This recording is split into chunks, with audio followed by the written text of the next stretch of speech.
फरिश्ता, फर्श पर रहते हुए बाबा के साथ ही रिश्ता। और मैं फरिश्ता, लाइट का फरिश्ता, चल रहा हूँ, उठ रहा हूँ, बैठ रहा हूँ, बात कर रहा हूँ। एनर्जी क्रिएट होती है और एनर्जी स्प्रेड होती है। तो ये फिर बाबा ने कहा सच्चा योगी कौन? डेफिनेशन बताई आज बाबा ने योगी की। योगी की डेफिनेशन क्या? चुप के, आत्मिक स्मृति में रहने वाला, और एक बाप दूसरा ना कोई और। आजकल की दुनिया क्या है? प्रूफ देखने वाली है ना, रिजल्ट देखने वाली है। बाबा ने कहा सच्चा योगी वो जो अपनी शक्ति से दूसरों को भी शांत करते हैं। जैसे सिगड़ी में अंगारे जलते हैं, कोयला जब जलता है, कोयला जल रहा है, हाँ, तो वो अपनी शक्ति इतनी क्रिएट करता है कि वो भोजन को पका सकता है। हाँ, तो इतनी पावर, ये सच्चा योगी। मतलब इस हाइट तक पहुंचना है जो परिवर्तन कर सके। ये बाबा ने सच्चे योगी की परिभाषा बताई। तो बाबा के शब्दों में सुनते हैं आज मीठे बाबा के 5 तारीख के महावाक्य हैं। मीठे बच्चे, सदा इसी नशे में रहो कि हम संगम युगी ब्राह्मण हैं। सदा इसी नशे में रहो कि हम संगम युगी ब्राह्मण हैं। ना, ब्राह्मणों को ही बाप मिलता है और किसी युग में बाप नहीं मिलता, मतलब परम पिता नहीं मिलता। तो इस समय हम जितना बाप के साथ का अनुभव कर सके उतना वो सौभाग्य है ना, जितना हम अनुभव कर सके हर कर्म में। जैसे हमें पता है कि ये संबंध इतने समय तक है, फिर नहीं मिलने वाला है, तो ज्यादा समय रहने की कोशिश, पर जितना हम रह ले, जितना हम बात कर ले, तो संगम युग में ही बाबा मिलता है। ना सत्युग में मिलेगा, ना त्रेता, ना द्वापर, ना कलयुग, वापस 5,000 साल के बाद मिलेगा। तो सदा इसी नशे में रहो कि हम संगम युगी ब्राह्मण हैं। हम जानते हैं जिस बाबा को सब पुकार रहे हैं, जिस बाबा को सब पुकार रहे हैं, हाँ, महाकुंभ में, इलाहाबाद में कितने करोड़ों लोग पहुंचे, इतनों को बाबा नहीं मिला। और हम रोज पढ़ाई कर रहे हैं, वो हमें पढ़ाने आ रहा है। वो तो सिर्फ एक झलक पाने के लिए, दर्शन करने के लिए पूजा कर रहे हैं, मतलब वो सब भक्ति कर रहे हैं, और हमें वो आके पढ़ा रहा है, मतलब हमारे हमें सुधारने की मेहनत कर रहा है। और हम सम्मुख भी, हाँ, मतलब कितने वैल्यूबल है, कितने अपने आप में कितने वैल्यूबल है। तो बाबा कहते हैं कि जिस बाबा को सब पुकार रहे हैं वो अभी हमारे सम्मुख है। प्रश्न है, जिन बच्चों का बुद्धि योग ठीक होगा उन्हें कौन सा साक्षात्कार होता रहेगा? जिन बच्चों का बुद्धि योग ठीक होगा उन्हें कौन सा साक्षात्कार होता रहेगा? हाँ, अब बस आया कि आया। और ऑनलाइन में आवाज नहीं आ रही ऑनलाइन। हाँ, अब देवता बनेंगे सतयुग में। अब देवता बनेंगे, और संपन्न संपूर्ण स्वरूप का साक्षात्कार। देखो, कहीं से कहीं जाना हो, हाँ, किसी डेस्टिनेशन पर जाना हो, तो उसके सीनरी दिखाई देने लगते तो खुशी होने लगती है कि भाई अब वो आ गया, जहाँ जिसकी यात्रा कर रहे थे वो चीज आ गई है ना। तो बाबा कहते हैं कि जिन बच्चों का बुद्धि योग ठीक होगा उन्हें कौन सा साक्षात्कार होता रहेगा? सत्युगी नई राजधानी में क्या क्या होगा। हाँ, सत्युगी नई राजधानी में क्या क्या होगा। कैसे हम स्कूल में पढ़ेंगे, कैसे हम स्कूल में पढ़ेंगे, फिर राज्य चलाएंगे। यह सब साक्षात्कार जैसे जैसे नजदीक आते जाएंगे होता रहेगा। जैसे जैसे नजदीक आते रहेंगे जाएंगे होता रहेगा। वो बताते हैं ना, रतन मोनी दादी का अनुभव सुनाते हैं, लीला दीदी उनकी जो साथ में, कि दादी रात में कई बारी सत्युग के बारे में वर्णन करते थे। देखो सत्युग में कितने सुंदर पक्षी हैं, कितना अच्छा ये है, ऐसे दादी वर्णन करते थे।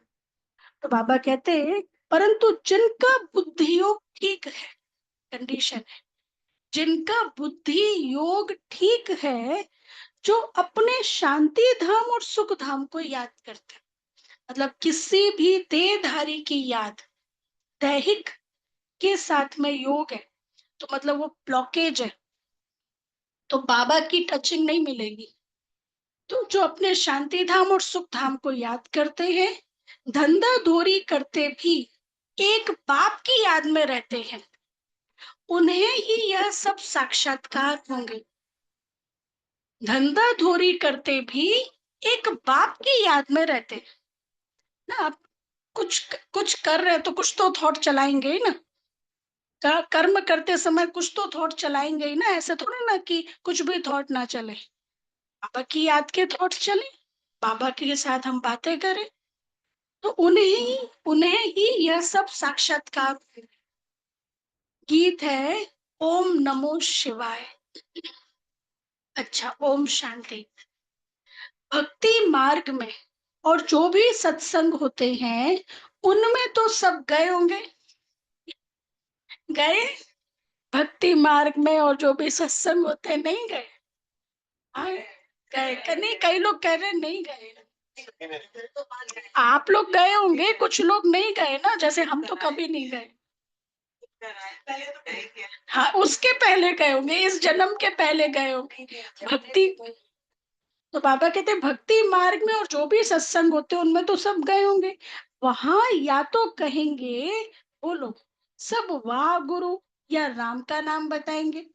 यहाँ बच्चों को कुछ कहने की भी जरूरत नहीं रहती है, सिर्फ याद करो। एक ही बार कह दिया है, घड़ी घड़ी कहने की दरकार नहीं। बाप भी एक है, उनका कहना भी एक ही है। क्या कहते हैं, बच्चों मामेकम याद करो, मुझे ही याद करो। पहले सीख कर फिर आकर यहाँ बैठते हैं। हम जिस बाप के बच्चे हैं, उनको याद करना है। यह भी तुमने अभी ब्रह्मा द्वारा जाना है कि हम सभी आत्माओं का बाप वह एक है। सभी आत्माओं का बाप, सब एक पिता के बच्चे हैं, सब आत्माओं का बाप हुआ एक है। दुनिया यह नहीं जानती, तुम जानते हो। हम सब उस बाप के बच्चे हैं। उनको सभी गॉड फादर कहते हैं। अब फादर कहते हैं, फादर शिव बाबा कहते हैं, मैं इस साधारण तन में तुमको पढ़ाने आता हूँ। यदि मैं भी कृष्ण के तन में आऊं पढ़ाने, फिर तो पढ़े ही ना, दर्शन ही करते रहे। इसलिए पढ़ाने के लिए साधारण तन, मैं साधारण अनुभवी तन को चूज करता हूँ। तुम जानते हो, बाबा इनमें आए हैं और हम उनके बने हैं। बाबा ही आकर पति से पावन होने का रास्ता बताते हैं। यह सारा दिन बुद्धि में रहता है, बाबा की ही याद। यू शिव बाबा की संतान तो सब है, परंतु उसमें तुम जानते हो और कोई नहीं जानते। शिव बाबा के तो सारे बच्चे, सारे संसार की आत्मा है, परंतु तुम जानते हो, ये भी वो नहीं जानते कि हमारा पिता शिव बाबा है। वो तो पैगंबर्स को ही मानने लगते हैं, यही हमारे पैगंबर्स है, यही हमारे फादर है। तो बाबा कहते उसमें भी तुम जानते हो और कोई नहीं जानते। हाँ, बाबा ही आकर पतित से पावन होने का रास्ता बताते हैं। यह सारा दिन बुद्धि में रहता है। तुम बच्चे समझते हो, हम आत्मा हैं, हमको बाप ने फरमान किया है। बहुत दिनों के बाद फरमान आया। हाँ, हाँ, इस साल का पहला फरमान क्या था, कभी भी रोना नहीं है। याद आया, बाबा फरमान करते हैं कि रोना नहीं है। दूसरा फरमान, दुख नहीं देना है, किसी को भी दुख नहीं देना है। अभी बाबा कहते हैं हमको बाप ने फरमान किया है मुझे याद करो, मैं तुम्हारा बेहद का बाप हूँ। सब चिल्लाते रहते हैं कि पतित पावन आओ, विषय विकार मिटाओ। हम पतित बने हैं। यह देह नहीं कहती कि विषय विकार मिटाओ, पतित पावन आओ। ये आत्मा कहती है। आत्मा इस शरीर द्वारा कहती है। 84 जन्म भी आत्मा लेती है ना, 84 जन्म भी आत्मा लेती है। यह बुद्धि में रहना चाहिए।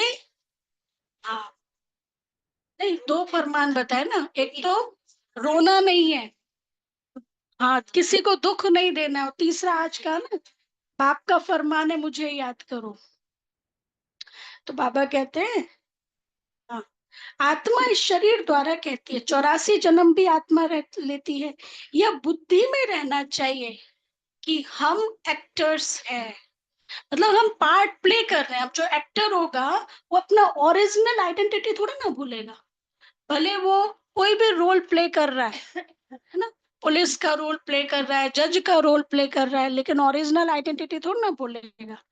लेकिन हम बच्चे अपनी ओरिजिनल आइडेंटिटी भूल जाते हैं। फिर बाबा हमें बताते हैं कि तुम क्या थे और अब क्या बन गए हो। तो ये याद रहे कि हम एक्टर्स हैं। बाबा ने हमको अब त्रिकालदर्शी बनाया है। तो अब हम जो भी एक्टिंग करते हैं, पास्ट प्रेजेंट फ्यूचर को देखते हुए करते हैं। आदि मध्य अंत का ज्ञान दिया है। बाप को ही सब बुलाते हैं ना। अभी भी वह कहेंगे, कहते रहते हैं कि आओ, और तुम संगम युगी ब्राह्मण कहते हो कि बाबा आया हुआ है। देखो, दो कैटेगरी है इस समय। एक बुला रहे हैं, अभी भी ढूंढ रहे हैं, आ जाओ आ जाओ आ जाओ, और हम क्या कहते हैं, आ चुका है, और वापस जाने का समय आ चुका है ना, भगवान के वापस जाने का समय आ चुका है, और हम ये कहते हैं।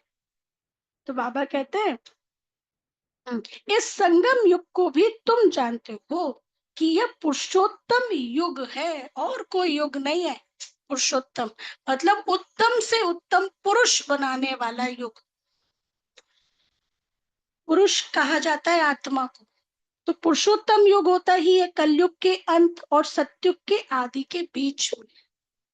सतयुग में सत्य पुरुष, कलयुग में झूठे पुरुष रहते हैं। ये भगवत गीता का शब्द है। पुरुष मतलब आत्मा। सतयुग में सत्य पुरुष और कलयुग में झूठे पुरुष रहते हैं। सतयुग में जो होकर गए हैं उन्हों के चित्र हैं। सबसे पुराने ते पुराने ये चित्र हैं। कौन से? लक्ष्मी नारायण के। इनसे पुराने चित्र कोई होते नहीं है। ऐसे तो बहुत मनुष्य फालतू चित्र बैठ बनाते हैं। यह तुम जानते हो कि कौन कौन कब होकर गए हैं। भाई जानते हैं ना सभी। हाँ, कौन कौन कब होके गए, पूरी हिस्ट्री। जैसे नीचे अंबा का चित्र बनाया है ना, माउंट आबू के पास गुजरात, और गुजरात में अंबा जी का मंदिर है। तो जैसे अंबा का चित्र बनाया है अथवा काली का चित्र बनाया है, तो ऐसी भुजाओं वाली हो थोड़ी ही सकती है। 4 भुजाएं 8 भुजाएं दिखाई है। तो वास्तव में ये भुजा मतलब क्या? सहयोग का प्रतीक, शक्तियों का प्रतीक। अंबा को भी 2 भुजाएं होंगी ना। मनुष्य तो जाकर हाथ जोड़ते पूजा करते हैं। भक्ति मार्ग में अनेक प्रकार के चित्र बनाए हैं। विष्णु का चित्र बनाया है। मान लो हमारे घर में कोई विष्णु जी पैदा हो जाए, बैठ के पूजा करेंगे या डॉक्टर को दिखाएंगे जिसके 4 हाथ है? हाँ, ज- जरूर डॉक्टर को ही दिखाएंगे ना। तो वास्तव में जो भी पहले जमाने में चित्र बनाए जाते थे, उसमें कुछ ना कुछ मैसेज छिपा होता था ना। यदि पहले विष्णु 4 हाथ वाले हो सकते थे, तो आज भी हो सकते हैं ना। तो बाबा कहते हैं उसके पीछे मैसेज होता है। जो भी मूर्तिकारों ने ये चित्र बनाए, मैसेज होता है, मैसेज मीनिंग होता है। लेकिन अभी मीनिंगलेस हो गया है। ऐसे ही जो अष्टभुजाधारी बताते हैं, इसके पीछे भी मैसेज है। तो बाबा कहते हैं भक्ति मार्ग में अनेक प्रकार के चित्र बनाए हैं। मनुष्य के ऊपर ही भिन्न भिन्न प्रकार की सजावट करते हैं। तो रूप बदल जाता है। यह चित्र आदि वास्तव में कोई है नहीं, यह सब है भक्ति मार्ग। मतलब ऐसा कोई मनुष्य होता नहीं है। अब कहते हैं यह सब है भक्ति मार्ग। यहाँ तो मनुष्य लूले लंगड़े निकल पड़ते। क्या सत्युग में ऐसे होंगे? हाँ, बाबा कहते हैं ऐसा भी नहीं नाटा हो, ऐसा हो, ऐसा भी नहीं, एकदम अच्छी हाइट, नॉर्मल हाइट ऐसे होगी। सत्युग में ऐसे नहीं होते। सत्युग को भी तुम जानते हो, आदि सनातन देवी देवता धर्म था। यहाँ तो ड्रेस देखो, हर एक की अपनी अपनी कितनी वैरायटी है ना। जितने स्टेट्स ड्रेस चेंज, कितनी वैरायटी है। वहां तो यथा राजा रानी तथा प्रजा होते हैं। और तो रॉयल लक्ष्मी नारायण की कितनी सुंदर ड्रेस। कितना जितना नजदीक होते जाएंगे तो तुमको अपनी राजधानी की ड्रेस आदि का भी साक्षात्कार होता जाएगा। नजदीक होना अर्थात जितना अवस्था, हमारी आंतरिक अवस्था परिपक्व होती जाएगी, परफेक्शन की स्टेज के नजदीक आते जाएंगे, उतना तुम्हें आपे साक्षात्कार होता रहेगा। देखते रहेंगे हम ऐसे स्कूल में पढ़ते हैं, यह करते हैं, देखेंगे भी वह जिनका बुद्धि योग अच्छा है। इधर उधर बुद्धि फंसी है तो वो नहीं देख सकते। जिनका बुद्धि योग अच्छा है, अपने शांति धाम सुख धाम को याद करते हैं। धंधा दूरी तो करना ही है। हम देखो, अब उनको सुना देना जो कहते हैं ना, ब्रह्मा कुमारी में जाके छुड़ा देते हैं। बाबा ने कहा धंधा धोरी तो करना ही है। भक्ति मार्ग में भी धंधा आदि तो करते हैं ना। ज्ञान कुछ भी नहीं था, यह सब है भक्ति, उसको कहेंगे भक्ति का ज्ञान। वह यह ज्ञान दे न सके कि तुम विश्व के मालिक कैसे बनेंगे। भक्ति में है कहीं है ज्ञान? वहां तो सतयुग में देवी देवता बनेंगे ये भी नहीं है कि हम ही बन सकते हैं ना? तो फिर बाबा कहते भक्ति में ये ज्ञान नहीं है, वो ये दे ना सके कि तुम विश्व के मालिक कैसे बनेंगे। अभी तुम यहाँ पढ़कर भविष्य विश्व के मालिक बनते हो। हाँ, मालिक कौन बनता है? मालिक किसे बनाया जाता है? हाँ, अभी हम जैसे सीएम बनी रेखा गुप्ता, हाँ, क्यों उसको चूज किया गया? है ना, इतने समय से वो उस पार्टी के लिए काम कर रही थी और एक्सपीरियंस्ड उस तरीके का, इसलिए तो हम कितने समय से इस बाबा के बच्चे हैं। कितना अनुभव है हमारे हमारे पास, है ना। कितना फेथफुल, रिस्पेक्ट, जो वैल्यूज है कितना है, क्वालिटी उस हिसाब से ना। आपको कहीं बाहर जाना होता है तो आप अपने घर की चाबियां किसे देते हो? है ना, जिसको आपने कई बार आजमाया होता है उसको चाबी देके जाते हो। तो भगवान भी हमें सत्युग की चाबी कब देगा? राइट, कि वो 2500 साल के लिए निश्चिंत होके बैठ जाए कि भाई चाबी सत्युग की आपके हाथों में। वो कब?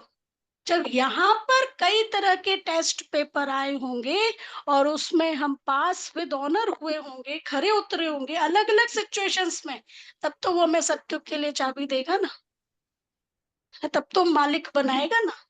अब हम कहीं भाई पेपर क्यों आया, ये परिस्थिति क्यों आई, तो फिर नंबर कम।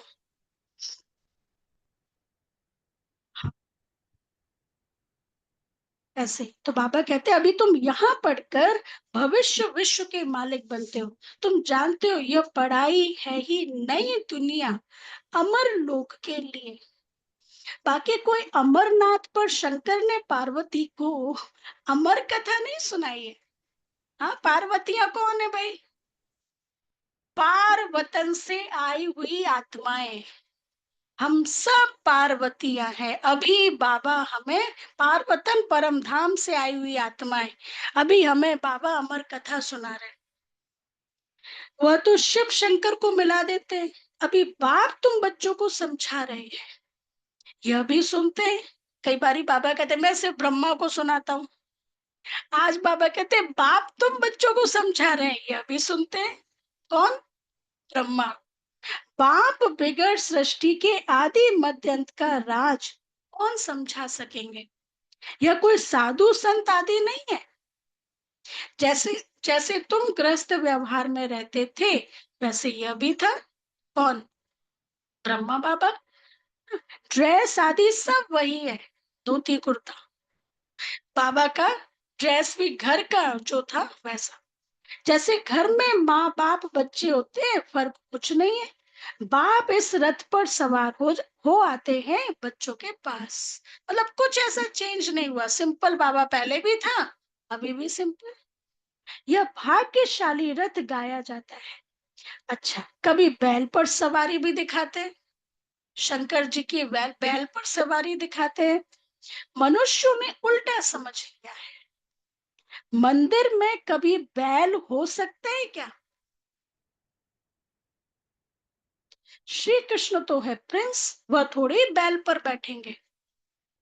भक्ति मार्ग में मनुष्य बहुत मूझ गए हैं। शंकर जी की सवारी बैल पर दिखाते ना, तो बैल किसका प्रतीक है? ब्रह्मा का। शिव बाबा पुरुष तन लेते हैं, तो उन्होंने बैल दिखा दिया। तो बाबा कहते हैं, तुमको मनुष्यों को है भक्ति मार्ग का नशा, और तुमको है ज्ञान मार्ग का नशा, है ना। मनुष्यों को अपनी भक्ति का नशा, हमको ज्ञान मार्ग का नशा है। तुम कहते हो इस संगम पर बाबा हमको पढ़ा रहे हैं। तुम हो इस दुनिया में, परंतु बुद्धि से जानते हो कि हम ब्राह्मण संगम युगी है। इस दुनिया में हो, लेकिन हम संगम युगी हैं। बाकी सब मनुष्य कलयुग में। तो संगम युग की निशानी, मैं संगम युग की ब्राह्मण हूं, तो मेरी हमेशा चढ़ती कला की अवस्था है। आज और कल से मैं मिलान करूं तो प्रोग्रेस है। मैं संगम युग में हूं, तो मैं हमेशा बाबा के साथ हूं। बाबा के साथ ही मेरे सारे संबंध है। मैं संगम युग की ब्राह्मण। तो बाबा कहते हैं, बाकी सब मनुष्य कलयुग में, यह अनुभव की बातें हैं। बुद्धि कहती है कि अब हम कलयुग से निकल आए, अब कलयुग की बातें अच्छी नहीं लगती है। कोई व्यर्थ बातें, नेगेटिव बातें सुनाए करे, अच्छा नहीं लगता है। वो हम कलयुग से निकल आए हैं, बाबा आया हुआ है। यह पुरानी दुनिया ही बदलने वाली है। यह तुम्हारी बुद्धि में है और कोई नहीं जानते। भल एक ही घर में रहने वाले हैं, एक ही परिवार के हैं, उसमें भी बाप कहेगा हम संगम युगी हैं, और बच्चा कहेगा हम कलयुगी हैं। है ना, 10 फैमिली मेंबर है, सबके अलग अलग मानते हैं। हाँ, तो बच्चा कहेगा हम कलयुग में, वंडर है ना, बच्चे जानते हैं हमारी पढ़ाई पूरी होगी तो विनाश होगा। मतलब मेरे हमारी अवस्था ऐसी होगी, परिपक्व अवस्था होगी, तो वैसे तो विनाश होना तो शुरू हो चुका है। विनाश काल से ही हम गुजर रहे हैं, चारों तरफ ऐसे माहौल है।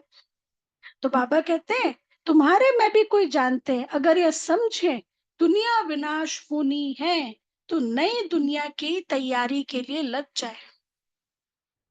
बैग बैगेज तैयार कर ले, बाकी थोड़ा समय है, बाबा के तो बन जाए। हम्म, एक बार एक कॉन्फ्रेंस में जानकी दादी आए स्टेज पर, तो जो चीफ गेस्ट था, वो हर बात में बाबा बाबा कह रहा था। तो फिर दादी का बोलना हुआ, तो दादी कहते, इसने बाबा बाबा कहा ना, बाबा माना, ये सत्युग में जरूर, ये त्रेता मतलब उस ग्रुप में जरूर, जो शब्द था मतलब उस ग्रुप में जरूर आएगा। ऐसे, अब किस भाव से कि बाबा भी कहा, है ना, तो आएगा। तो ऐसे तो बाबा कहते हैं, बच्चा कहेगा नहीं हम कलयुग नहीं, बाकी थोड़ा समय बाबा के तो बन जाए ना, उसको पिता तो माने ना। भूख मरेंगे तो भी पहले बाबा फिर बच्चे। तो देखो बाबा कौन है, हमारा बाबा कौन? शिव बाबा, है ना। तो पहले बाबा, बाबा तो कभी भूख मरता ही नहीं है। हम तो बाबा को भोग लगाते हैं, तो हम बच्चे कभी भी भूख नहीं मर सकते। बाबा ने ये वायदा किया है, है ना, याद होगा 2015-12 ऐसे मुरलियों में कि बाबा को रोज भोग लगाएंगे तो बाबा अंत तक गारंटी है दाल रोटी मिलती रहेगी। हाँ, यह तो बाबा का भंडारा है। तुम किसके भंडारे से खाते हो? शिव बाबा के भंडारे से खाते हो। अच्छा, क्यों भोग क्यों लगाते हैं?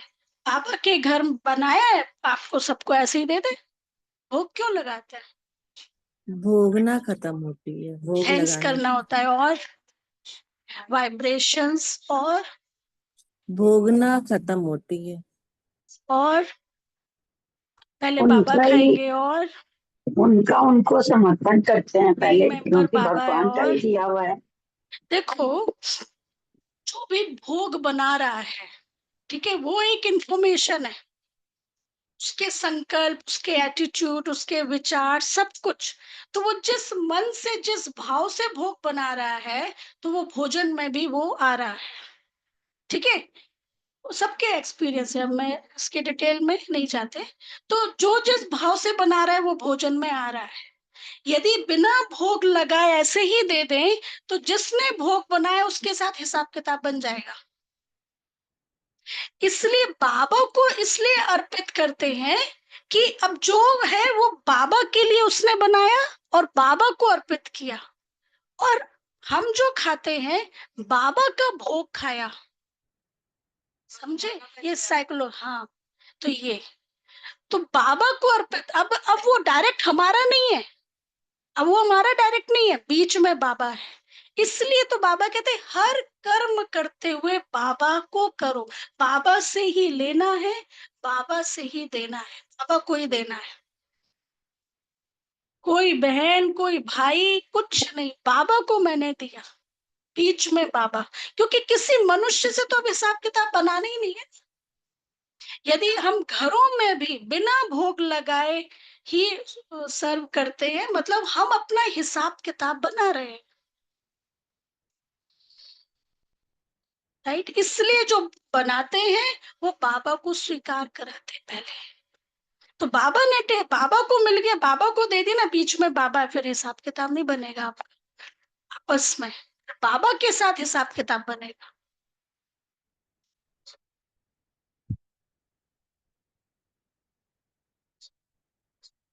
नहीं, हर चीज हम बाबा को अर्पित करते हैं, हर चीज, ऐसी कोई चीज नहीं है।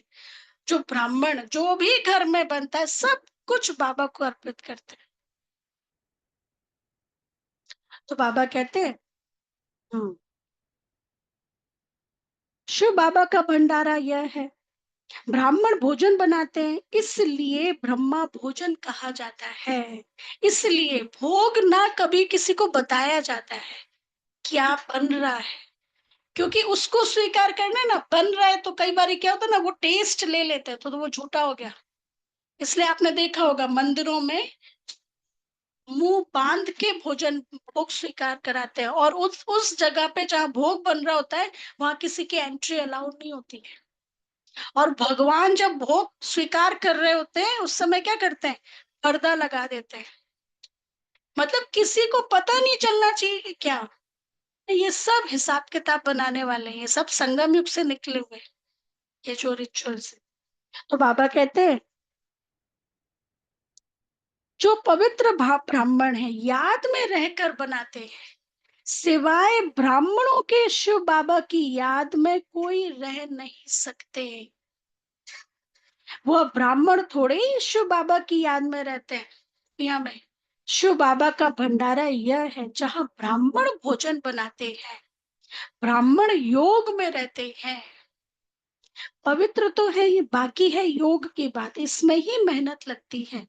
गपोड़ा चल ना सके, ऐसे कोई कह ना सके कि मैं संपूर्ण योग में हूँ, वह 80% योग में हूँ। कोई भी कह ना सके, ज्ञान भी चाहिए। तुम बच्चों में योगी वह है कौन? हम्म, तुम बच्चों में योगी वह, बहुत डीप डेफिनेशन आज बाबा ने दी है। जो अपनी दृष्टि से ही किसी को शांत कर दे, परिवर्तन कर दे, चेंज कर दे अपनी दृष्टि से।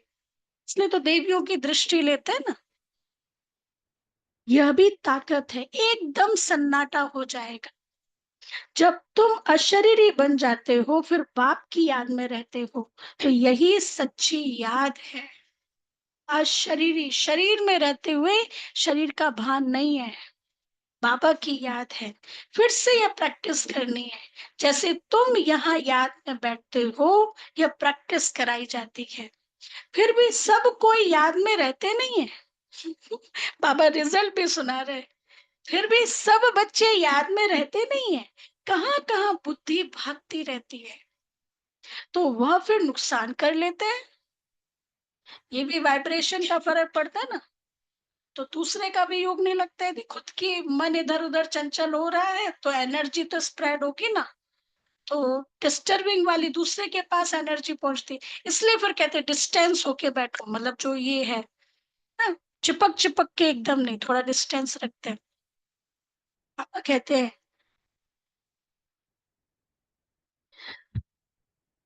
ये भागती रहती है तो वह फिर नुकसान कर लेते हैं। यहाँ संदली पर बिठाना उनको चाहिए, किनको? बुद्धि स्थिर है और जिनका योग अच्छा है। यहाँ संदली पर बिठाना उनको चाहिए जो समझे हम ड्रिल टीचर हैं। ये स्टेज पहले संदली होती थी। हाँ, गद्दी। अभी तो आजकल सोफा वगैरह चल गया है। पहले गद्दी होती थी, ऐसे उस पर बैठती थी बहनें। तो मतलब ड्रिल टीचर है। ड्रिल टीचर का मतलब, हाँ, ड्रिल जैसे फिजिकल एक्सरसाइज होती है ना, ड्रिल करते हैं ऐसे। अभी अभी परम धाम। हाँ, और जिनकी एकाग्रता की स्थिति है। हाँ, यहाँ बैठे बैठे ही इधर उधर चंचलता रहे तो कैसे दूसरों को एकाग्र कर पाएंगे। तो बाबा कहते हैं हर जगह का अपना अलग अलग होता है। तो बाबा कहते हैं यहाँ संदली पर, हाँ, उनको बिठाना चाहिए जो समझे हम ड्रिल टीचर हैं, बाप की याद में सामने बैठे हैं। बुद्धि योग और कोई तरफ ना जाए, एकदम एकाग्र। सन्नाटा हो जाएगा, तुम अशरीरी बन जाते हो और बाप की याद में रहते हो। यह है सच्ची सच्ची याद। सन्यासी भी शांति में बैठते हैं, वह किसकी याद में रहते हैं? वह कोई रियल याद नहीं है। कोई को फायदा नहीं दे सकेंगे। वह सृष्टि को शांत नहीं कर सकते। बाप को जानते ही नहीं है, शांति दाता शांति के सागर को जानते ही नहीं, तो शांति कैसे फैलाएंगे? ब्रह्म को ही भगवान समझते रहते हैं, वह तो है नहीं। अभी तुमको श्रीमत मिलती है कि मामेकम याद करो। तुम जानते हो हम 84 जन्म लेते हैं। हर जन्म में थोड़ी थोड़ी कला कम होती जाती है। 84 जन्म लेते, हर जन्म में थोड़ी थोड़ी कला कम होती जाती है। जैसे चंद्रमा की कला कम होती जाती है ना, फुल मून नाइट 15 दिन बाद, बिल्कुल, है ना, डार्क डार्क नाइट है, तो चंद्रमा की कला कम होती जाती है। देखने से इतना मालूम थोड़ी ही पड़ता है। पूर्णमासी के बाद दूसरे दिन देखेंगे, इतना मालूम थोड़ी ही पड़ता, नेग्लेजेबल। ऐसे तुम्हारी भी कला कम होती जाती है। जैसे अभी कोई भी संपूर्ण नहीं बना है, आगे चल तुमको साक्षात्कार होंगे। आत्मा कितनी छोटी है, उनका भी साक्षात्कार हो सकता है। नहीं तो बच्चियां कैसे बताती हैं कि इनमें लाइट कम है, इनमें जास्ती है। बाबा का बताते थे ना कि बाबा अभी आप इस बाबा से उस बाबा में ज्यादा लाइट है। दिव्य दृष्टि से ही आत्मा को देखते हैं। यह भी सभी ड्रामा में नोंद है। मेरे हाथ में कुछ नहीं है, ड्रामा मुझसे कराते हैं। आज बाबा अपने आप को छुड़ा रहे हैं। कभी बाबा कहते, हाँ, मैं सब कुछ कर सकता हूँ। यह सब ड्रामा अनुसार चलता रहता है। भोग आदि यह सब ड्रामा में नोट है। सेकंड बाय सेकंड एक्ट होता रहता है। अभी बाप शिक्षा देते हैं कि पावन कैसे बनना है। बाबा अभी शिक्षा दे रहे हैं, अपने आप को पावन कैसे बनाना है, बाप को याद करना है। कितनी छोटी आत्मा है जो पतित बनी है, जो दिखाई भी नहीं देती। इतनी छोटी आत्मा पतित बनी तो शरीर भी पतित मिला ना। अब इतनी छोटी आत्मा को ही पावन बनाना है। वंडरफुल बात है ना। कुदरत कहते हैं ना, बाप से तुम सब कुदरती बातें सुनते हो, मतलब वंडरफुल बातें सुनते हो।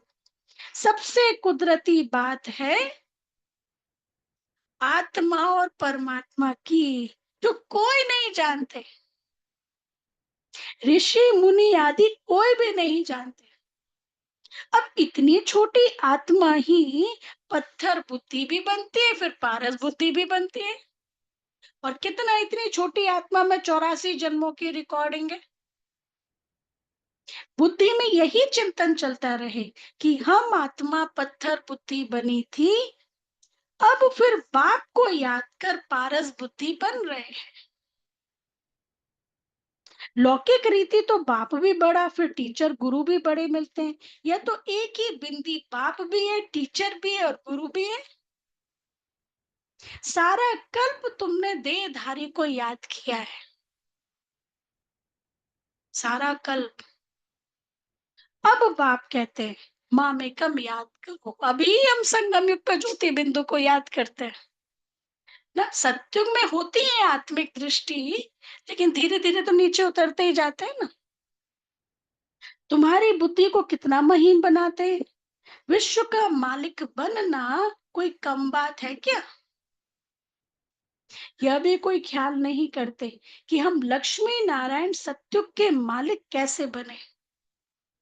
तुम भी नंबरवार पुरुषार्थ अनुसार जानते हो। नया कोई इन बातों को समझ ना सके। पहले मोटे रूप से समझा, फिर महीनता से समझाया जाता है। बाप है बिंदी, वह फिर इतना बड़ा बड़ा लिंग रूप बना देते हैं। मनुष्यों के भी बहुत बड़े बड़े चित्र बनाते हैं। अजंता एलोरा की गुफाओं में कितने बड़े बड़े चित्र बनाए हैं, परंतु ऐसे है नहीं। मनुष्यों के शरीर तो यही होते हैं। भक्ति मार्ग में क्या क्या बैठ बनाया है, वो पांचों पांडवों के बहुत बड़े बड़े चित्र बनाए हैं। मनुष्य कितना मूंझे हुए हैं।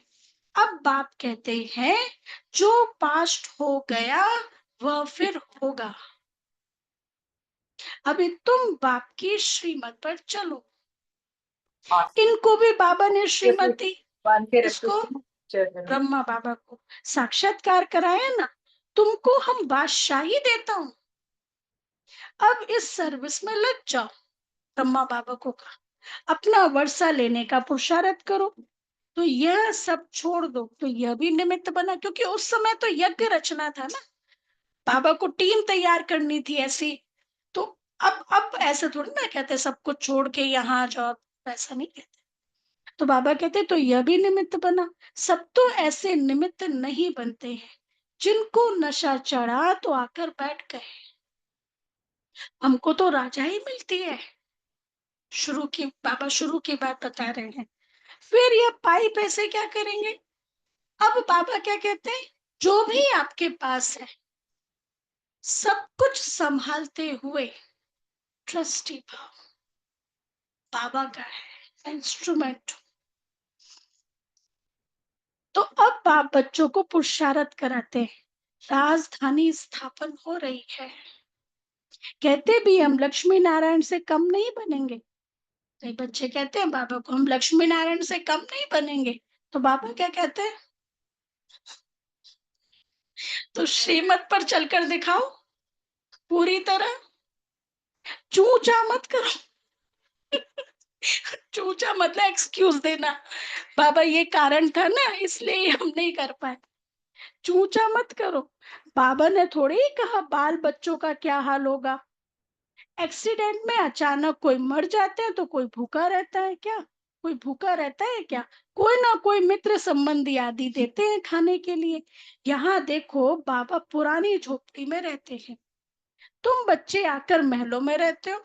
हम सब जानते हैं मधुबन में बाबा की झोपड़ी। बाप कहेंगे बच्चे अच्छी रीति रहे, खाए पिए, जो कुछ भी नहीं ले आए हैं उनको सबको भी सब कुछ अच्छी रीति मिलता है। मधुबन में कितने भाई बहने यज्ञ में कितने समर्पित होते हैं, सब आज सेंटर सब भरपूर है, सबको अच्छी तरह से मिलता है। इस बाबा से भी अच्छी रीति रहते हैं। हाँ, ब्रह्मा बाबा इस बाबा से भी अच्छी रीति रहते हैं। शिव बाबा कहते हैं हम तो हैं ही रमता योगी। आज बाबा ने अपने आप को कहा रमता योगी। दादी जानकी कहते थे हम रमता योगी, मतलब हाँ एक जगह नहीं टिकता रमता योगी और मस्त रहता है। तो ऐसे ही बाबा अपने काम में मस्त रहता है और इधर उधर घूमता रहता है, मैं तो वही रमता योगी। कोई कभी कल्याण करने जा सकता हूँ। बाबा देखते हैं ना कभी कि ये बच्चा लायक है और समझाने वाला इतना कैपेबल नहीं है, तो बाबा कहते हैं ना मैं आके समझा देता हूँ। कोई कभी कल्याण करने जा सकता हूँ। जो ज्ञानी बच्चे हैं वह कभी साक्षात्कार आदि की बातों में खुश नहीं होंगे, क्योंकि मेन बात क्या है, आत्मा को पावन बनाना, है ना। अब जैसे मान लीजिए, जस्ट एग्जाम्पल, आप हमारी जैसे किसी यूनिवर्सिटी में आप पढ़ रहे हैं, विजिट करने के लिए आते थे ना, कभी सीएम आते थे, कभी ऐसे आते थे। अब वो आए तो उससे फायदा क्या, हाँ चलो थोड़े बहुत हो गया बस खेल पाल, फायदा क्या, है ना। मेन बात है कि हम यूनिवर्सिटी में पढ़ के हम खुद अच्छे बने, लायक बने। तो ऐसे साक्षात्कार हुआ पढ़ते समय, ठीक है थोड़ा बहुत खेल पाल हो गया। मेन बात है कि मैं आत्मा संपूर्ण बनूं। ये तो बाबा कहते हैं कोई कभी कल्याण करने जा सकता हूँ। जो ज्ञानी बच्चे हैं वह कभी साक्षात्कार आदि की बातों में खुश नहीं होंगे, सिवाय योग के और कुछ भी नहीं। इन साक्षात्कार की बातों में खुश नहीं होना है। कई लोग सोचते हैं यही डेस्टिनेशन है, बस साक्षात्कार हो गया ना मतलब हो गई पूरी प्राप्ति। लेकिन लक्ष्य तो हमारा संपूर्ण बनने का है ना, लक्ष्मी नारायण बनने का है। अच्छा, मीठे मीठे सिकील दे बच्चों प्रति माता पिता बाप दादा का याद प्यार और गुड मॉर्निंग। रूहानी बाप रूहानी के बाप रूहानी बाप रूहानी रे बच्चों रूहानी को बच्चों को माँ नमस्ते। बाबा का बाप हम दादा का लाड रूहानी प्यार बच्चों नमस्ते बच्चों के की रूहानी रूहानी बाप बाप दादा को को याद प्यार रूहानी नमस्ते। प्यार गुड नमस्ते। मॉर्निंग, थैंक यू नमस्ते, बाबा, शुक्रिया बाबा, शुक्रिया वाह बाबा, बाबा वाह। बाबा शुक्रिया। प्यारा बाबा, थैंक यू बाबा, वाह बाबा वाह। धारणा के लिए मुख्य सार, पहला पॉइंट, योग की ऐसी स्थिति बनानी है, योग की ऐसी स्थिति बनानी है जो दृष्टि से ही किसी को शांत कर दे, जो दृष्टि से ही किसी को शांत कर दे।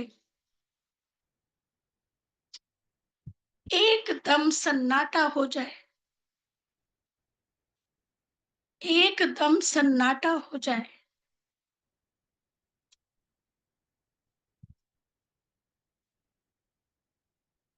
इसके लिए अशरीरी बनने का अभ्यास करना है। इसके लिए अशरीरी बनने का अभ्यास करना है।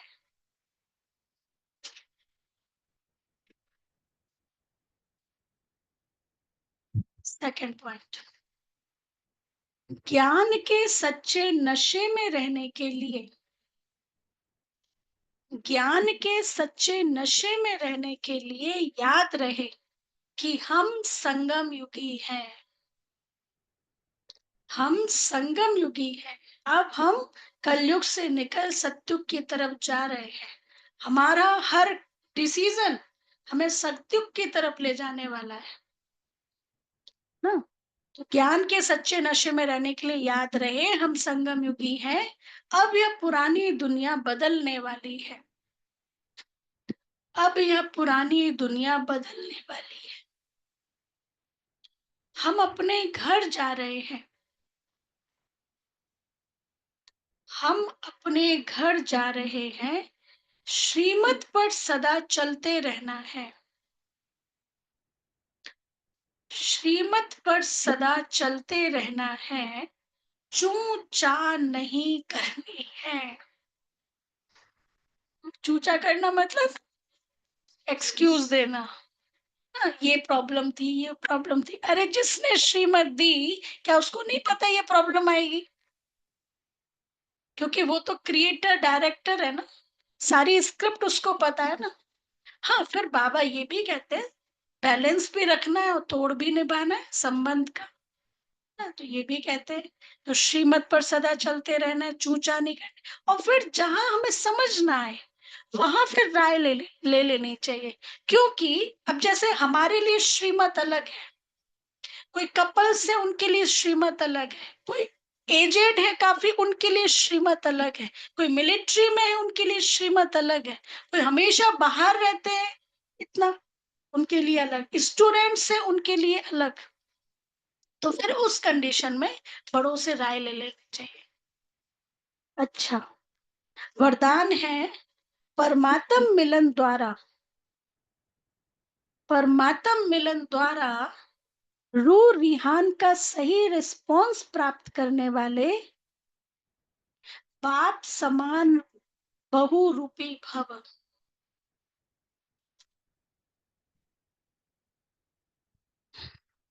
परमात्म मिलन द्वारा रूह रिहान का सही रिस्पॉन्स प्राप्त करने वाले बाप समान बहुरूपी भव। डिटेल, जैसे बाप बहुरूपी है, सेकंड में निराकार से आकारी वस्त्र धारण कर लेते हैं, ऐसे आप भी इस मिट्टी की ड्रेस को छोड़ आकारी फरिश्ता ड्रेस, चमकीली ड्रेस पहन लो, तो सहज मिलन भी होगा और रूह रिहान का क्लियर रिस्पॉन्स समझ में आ जाएगा। क्योंकि यह ड्रेस पुरानी दुनिया की वृत्ति और वाइब्रेशन से, माया के वाटर या फायर से प्रूफ है। ना, फरिश्ता की ड्रेस जो है ये इस पे माया का प्रभाव नहीं पड़ सकता, और लोगों के अलग अलग इमोशंस, वाइब्रेशंस, एनर्जी, किसी का प्रभाव नहीं पड़ सकता। तो आप क्या करो, ये चमकीली ड्रेस, फरिश्ते की ड्रेस पहन लो, इसमें इसमें फिर माया इंटरफियर नहीं कर सकती। अच्छा, स्लोगन, दृढ़ता असंभव से भी संभव करा देती है, दृढ़ता असंभव से भी संभव करा देती है। अच्छा, व्यक्तिशारे, ब्रह्मा कुमार का अर्थ ही है सदा प्यूरिटी की पर्सनैलिटी और रॉयल्टी में रहना। यही प्यूरिटी की पर्सनैलिटी विश्व की आत्माओं को अपनी तरफ आकर्षित करेगी, और यही प्यूरिटी की रॉयल्टी धर्मराजपुरी में रॉयल्टी देने से छुड़ाएगी। इसी रॉयल्टी के अनुसार भविष्य रॉयल फैमिली में आ सकेंगे। जैसे शरीर की पर्सनैलिटी देह भान में लाती है, बॉडी कॉन्शियस देह भान में लाता है ना, ऐसे प्यूरिटी की पर्सनैलिटी देही अभिमानी बनाए बाप के समीप लाती है। जैसे शरीर की पर्सनैलिटी, मैं इंजीनियर हूँ, डायरेक्टर हूँ, ये देह भान में लगे, उसको बार बार याद करने से देह भान आता है। लेकिन ऐसे ऐसे प्यूरिटी की पर्सनैलिटी देही अभिमानी बनाए बाप के समीप लाती है। अच्छा, शांति। चलो, ओम शांति। तो क्या रही है आज की मुरली?